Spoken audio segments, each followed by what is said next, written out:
quelles opportunités voyez-vous pour la reforestation de la forêt du bassin du Congo, dont on sait à quel point elle est importante? D'abord, il faudrait apprendre, comme je l'ai dit à nos populations, de ne pas déboiser. Et pour cela, j'ai amené d'ailleurs dans ma délégation un jeune entrepreneur congolais qui a réussi à transformer les plantes en charbon de bois, donc à la place évidemment du charbon de bois. Donc il fait de cela une énergie qui pourrait remplacer parfaitement la coupe des bois de la forêt. Donc il faudrait vraiment aller dans ce sens, encourager ce genre d'initiative, et je crois qu'on pourrait faire face à cela. Vous aviez promis de dire, une fois arrivé au pouvoir, quel est le salaire du président. Alors je vous la pose, si vous êtes en mesure de nous répondre, oui. Vous voulez que je vous parle très sincèrement avec mon cœur? Oui, monsieur le président. Je ne connais pas mon salaire. Je vous le dis très sincèrement. Je suis incapable de vous dire combien je touche. Parce que ça ne m'intéresse pas. Je ne touche pas des masses, ça ne m'intéresse pas. Et le peu qui me reste quand je reviens de voyage et tout, je fais beaucoup de choses que je ne veux même pas évoquer ici. Parce que moi je crois que, comme on le dit dans la Bible, lorsque la main droite donne, la gauche doit ignorer. Mon salaire ne m'intéresse même pas. Mais je sais qu'il n'est pas exorbitant. Pour ce projet-là, et les fonds, le projet de construction de la ligne ferroviaire qui va relier le Burundi à la RDC, le niveau de financement, il est de combien? Parce que les discussions sur les là, vous allez loin. Moi, je ne connais pas le projet de financement. Ce sont les experts qui pourront vous dire ça. Ok, et par rapport le tracé, mais bon. Merci beaucoup, Monsieur le Président, cher ami. Avant toute chose, permettez-moi de vous remercier au nom de mon épouse et ma délégation qui m'accompagne. Vous remercier au nom de mon épouse et ma délégation qui m'accompagne.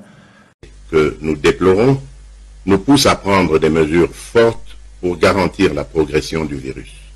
Pour garantir la progression du virus. Vous avez parlé de la lutte contre la corruption, vous avez dit que ce serait l'une de vos priorités. Cette dernière semaine, il y a eu une enquête de l'Inspection générale des finances à propos de ces 15 millions de dollars qui ont disparu des caisses du Trésor. Il y a eu l'inculpation de l'ancien ministre de la Santé pour détournement de fonds attribués à la lutte contre Ebola. Alors, vous avez été interrogé déjà sur ces questions, vous avez rappelé l'indépendance de la justice, qui est pour vous un des piliers de l'État de droit, mais est-ce qu'il n'y a pas quand même un signal politique fort à donner pour lutter contre la corruption et éventument, voilà. Oui, j'en donnerai.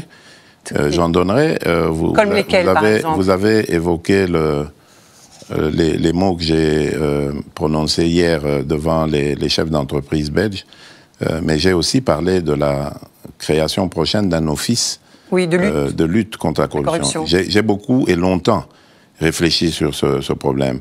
Mon prédécesseur avait désigné un conseiller spécial en la matière. J'ai beaucoup réfléchi et analysé la situation et je me suis rendu compte que ce ne serait pas efficace. Il faut un office, parce qu'il faut toute une administration avec des pouvoirs bien précis et des orientations lui donner à cet office, évidemment, pour mieux s'attaquer au problème. Vous voyez qu'en amont, j'ai créé cette agence pour le changement de mentalité parce que je veux qu'il y ait de la pédagogie avant la répression. Et lorsque la répression va arriver, on n'aura pas à regretter parce qu'on aura été prévenu. Donc, je comprends que le Congo, depuis des décennies, est entré dans une forme d'habitude du mal. Donc la corruption était devenue banale, on l'a banalisée. Endémique. Mais vous savez, endémique. Vous savez, il n'y a pas que la corruption comme telle, mais il y a aussi ce changement de mentalité. Vous savez, il y a une forme de corruption, par exemple, quand on reçoit au Congo des rétro-commissions d'une affaire,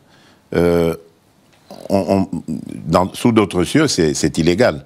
Mais au Congo, c'est légal. Et vous trouvez quelqu'un qui se justifie en disant « mais je n'ai volé personne ». Quelque part, il y a du vrai, mais il faut faire comprendre, il y a la moralisation. Donc après, la lutte contre la corruption, il y aura aussi le combat pour la moralisation. Et c'est ça le changement de mentalité. Et donc, puisque vous parliez... La corruption, elle existe partout. Puisque vous parliez justement, pour revenir à ce que vous demandiez là sur l'affaire des 15 millions, ça tombe plutôt dans le sens de rétro-commission. C'est pas du détournement donc de l'argent qui devait aller dans les... Ah, vous avez déjà des informations? J'ai des informations parce que j'ai reçu... Sur cette affaire? J'ai reçu l'inspecteur général des finances.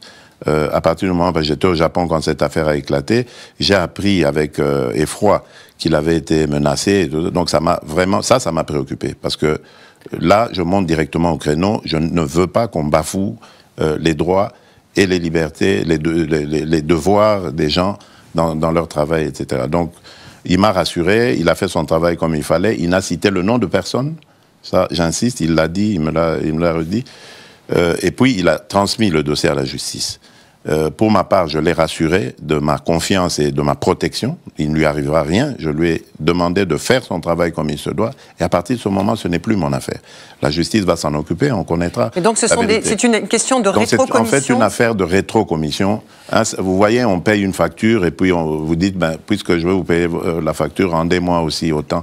C'est des choses. Et donc, ça veut dire que ces pratiques continuent, même sous votre présidence? Oui, je reconnais. Mais je n'ai pas dit, moi, j'ai jamais dit que parce que je l'aurais décrété, parce que je l'aurais décidé, que tout va s'arrêter le même jour. C'est un travail de tous les jours. Je vous parle de changer des mentalités qui sont ancrées en nous depuis des décennies. Donc, c'est du travail, c'est des générations qu'il faut conscientiser. Mais rétrocommission, du coup, c'était destiné quand même aux caisses du Trésor?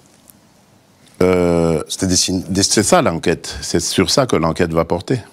D'accord. Et vous donc laissons les choses avancer. Vous soutenez votre directeur de cabinet, Vital Kamerhe? Absolument. Mais je n'ai aucune preuve de sa méconduite. Pourquoi? Jusqu'ici, en tout cas, je n'ai pas à lui cracher dessus. Moi, je ne fais pas attention à ce que racontent les réseaux sociaux. C'est difficile qu'on ait la paix présentement à Ituri. Les Wanyabwisha entrent là-bas jour et nuit. Et puis, ils ont des armes. J'avais à dénoncer 2 fois ces problèmes-là. Ça risque de créer des problèmes dans les jours à venir. C'est ce que j'avais dit. Je me souviens, 2 fois j'ai parlé de cela. Mais qu'est-ce que les autorités m'ont répondu? Honorable Assamba, laissez ces problèmes-là. Ça, c'est un problème de niveau des Nations Unies. C'était ma première fois d'apprendre qu'il y a des problèmes qui sont traités dans le niveau des Nations Unies.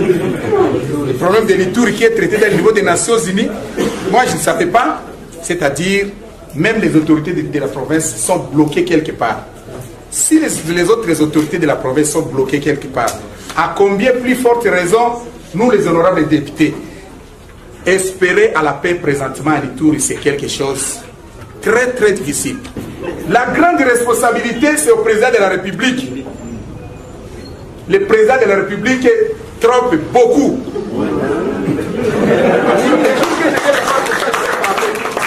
Le chef de l'État se permet d'aller à Tchad là-bas pour aller enterrer Idriss Déby, alors qu'ici à Litour, on a égorgé plus de 15 personnes ici. À Beni, on a égorgé beaucoup de personnes. Est-ce que moi je commence à douter si le chef de l'État a vraiment le souci de la population itourienne? Il a promis les cantonnements, rien. Il a promis le désarmement, rien. Il a promis beaucoup de choses, rien. Il avait dit qu'il viendra rester ici, rien. Tout ce qu'il promet ne le fait pas. Les jours que le président de la République viendra ici, je vais le dire en face comme ça. Il n'y aura pas la paix, mes chers frères, mes chères sœurs. Donc nous devons prier. Moi j'ai conclu en disant que nous devons prier. Prions seulement. Mettons confiance à Dieu. C'est Dieu seulement qui va nous donner la paix. Parce que ces militaires-là, ces chefs de l'État-là, c'est